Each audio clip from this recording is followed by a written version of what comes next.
कक्षा 12 कला अर्थशास्त्र पार्ट 1 अध्याय नंबर 5 और क्वेश्चन नंबर 14 आज इसका हम अध्ययन करेंगे।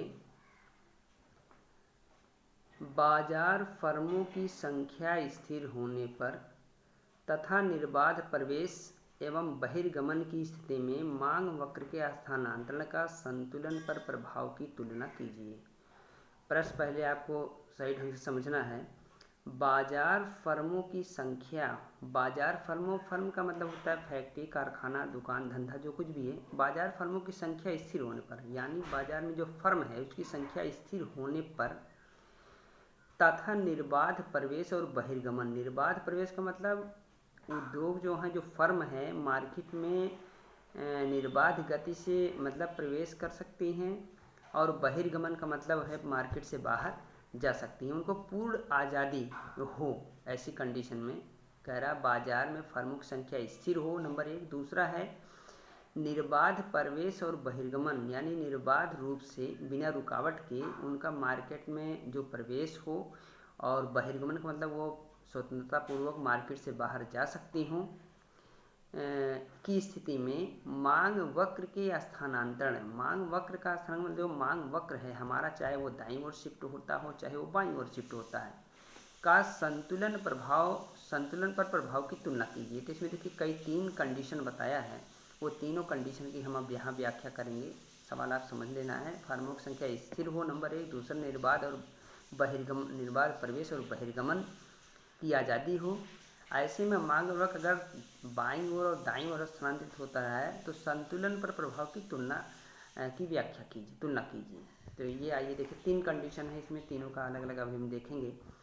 तो आइए उत्तर देखते हैं। बाजार में फर्मों की संख्या स्थिर होने पर, पहली कंडीशन नंबर 1, बाजार में फर्मों की संख्या स्थिर होने पर मांग वक्र के दाईं ओर खिसकने पर, यानी बाजार में फर्मों की संख्या स्थिर है और मांग वक्र अगर दाईं ओर खिसकता है तो संतुलन कीमत में वृद्धि होगी। दाईं ओर खिसकने पर संतुलन वृद्धि में सदैव वृद्धि होती है।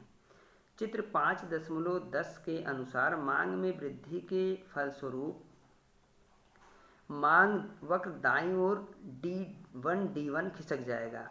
देखिए कह रहा है कि मांग वक्र के दाईं ओर खिसकने पर संतुलन कीमत में एक तो वृद्धि होगी, और चित्र 5.10 के अनुसार मांग में वृद्धि, यानी दाईं ओर जो है क्या होता है, मांग अगर दाईं ओर खिसकता है तो इसका मतलब यह है कि मांग में वृद्धि होती है, संतुलन कीमत में बढ़ती है।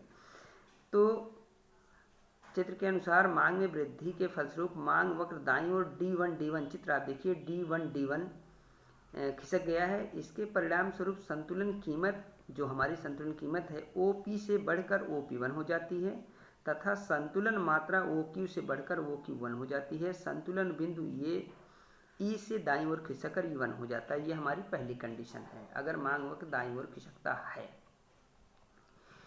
तो ये कंडीशन हो जाती है। जो इसमें जो चित्र दिया हुआ है आप देखिए, हमारी जो संतुलन कीमत है वो P है, संतुलन मात्रा OQ है, संतुलन बिंदु हमारा E है। अगर मांग वक्र दाईं ओर खिसकता है तो संतुलन कीमत हमारी OP से OP1 हो जाती है, और संतुलन मात्रा OQ से OQ1 हो जाती है, और संतुलन जो हमारा बिंदु है वो E से E1 हो जाता है, ये देखना है। और मांग वक्र हमारा DD से D1 हो जाता है, दाईं ओर खिसकने पर ये कंडीशन होती है। दूसरी आप कंडीशन देखते हैं। बाजार में फर्मों की संख्या स्थिर होने पर मांग में कमी आने पर मांग वक्र बाईं ओर खिसक। देखिए पहली कंडीशन हमने देखा, बाजार में फर्मों की संख्या स्थिर होने पर मांग वक्र अगर दाईं ओर खिसकता है तो क्या हो जाता है, संतुलन कीमत भी बढ़ जाती है और संतुलन मात्रा भी बढ़ जाती है। लेकिन अब ये दूसरी कंडीशन कह रहा है कि बाजार में फर्मों की संख्या स्थिर होने पर, सेम वही चीज़, यदि मांग बाईं ओर खिसकता है, बाईं ओर खिसकने का मतलब क्या हो गया, मांग कम हो गई। दाईं ओर खिसकता है तो मांग ज़्यादा हो जाती है, बाईं ओर अगर वक्र खिसकता है तो ये मांग वक्र तो क्या हो जाता है, मांग कम हो जाती है। और मांग कम हो जाने के बाद क्या हो जाता है, जो हमारी डिमांड यानी मांग रेखा है, वक्र है, वो D से D2 हो जाता है, और संतुलन कीमत OP से कम होकर OP2 हो जाती है, जैसे चित्र में दिया हुआ है। और संतुलन मात्रा OQ से कम होकर OQ2 हो जाती है, और संतुलन बिंदु हमारा E से E2 हो जाता है। ये दूसरी कंडीशन है। तो मांग वक्र के स्थिर रहने पर मांग जो है बाजार में फर्मों की संख्या स्थिर रहने पर मांग वक्र के दाईं ओर खिसकने पर संतुलन पर क्या प्रभाव पड़ता है, और बाजार फर्मों की संख्या स्थिर रहने पर मांग वक्र के बाईं ओर खिसकने पर यह कंडीशन हो जाती है। तो बाईं ओर खिसकने में क्या हो जाता है, हमारा संतुलन कीमत भी कम हो गई और संतुलन मात्रा भी कम हो गई और संतुलन बिंदु भी हमारा नीचे की तरफ बाईं की तरफ खिसक जाता है।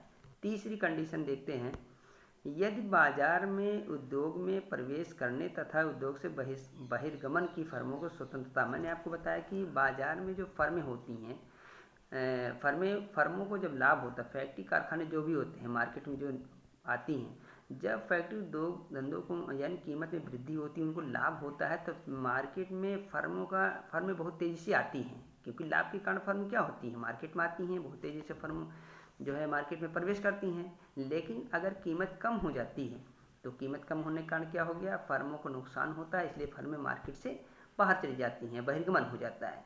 तो ये कह रहा है कि अगर मार्केट में बाजार में उद्योगों में प्रवेश तथा उद्योगों से बहिर्गमन यानी बाजार में प्रवेश करने की और बाजार से बाहर जाने की पूरी आज़ादी है अगर, तो मांग वक्र के, अब इसमें दो कंडीशन देना है, अगर पूरी आज़ादी है तो मांग वक्र के दाईं ओर खिसकने पर मांग बढ़ जाएगी, ये मैंने पहले आपको बताया। मांग वक्र के दाईं ओर खिसकने पर मांग बढ़ जाएगी और परिणाम स्वरूप क्या होगा, कीमत में वृद्धि हो जाएगी। जब मांग बढ़ती है तो कीमत में भी वृद्धि हो जाती है, तो ये क्या होता है, कीमत में वृद्धि होगी। अब कीमत में वृद्धि का लाभ उठाने के लिए उद्योग में नई फर्मों का प्रवेश होगा, यानी अगर कीमत में वृद्धि हो रही है तो फर्मों को लाभ हो रहा है, तो फर्म क्या करेंगे, बाजार में एंट्री करेंगी, प्रवेश करेंगी। अच्छा, उद्योगों में प्रवेश करेंगी, और जब उद्योगों में प्रवेश करेंगी फर्में तेज़ी से लाभ के कारण, तो क्या हो जाएगा, हमारा प्रोडक्शन बढ़ेगा, उत्पादन हमारा क्या हो जाएगा, वो बढ़ेगा और कीमत उसी स्तर पर पुनः लौट आएगी।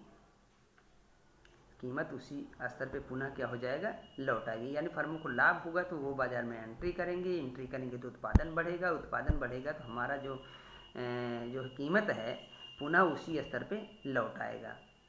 पहले हमने देखा कि हम बाईं ओर खिसक गया तो हमारा जो है संतुलन मात्रा कम हो गई, संतुलन कीमत कम हो गई।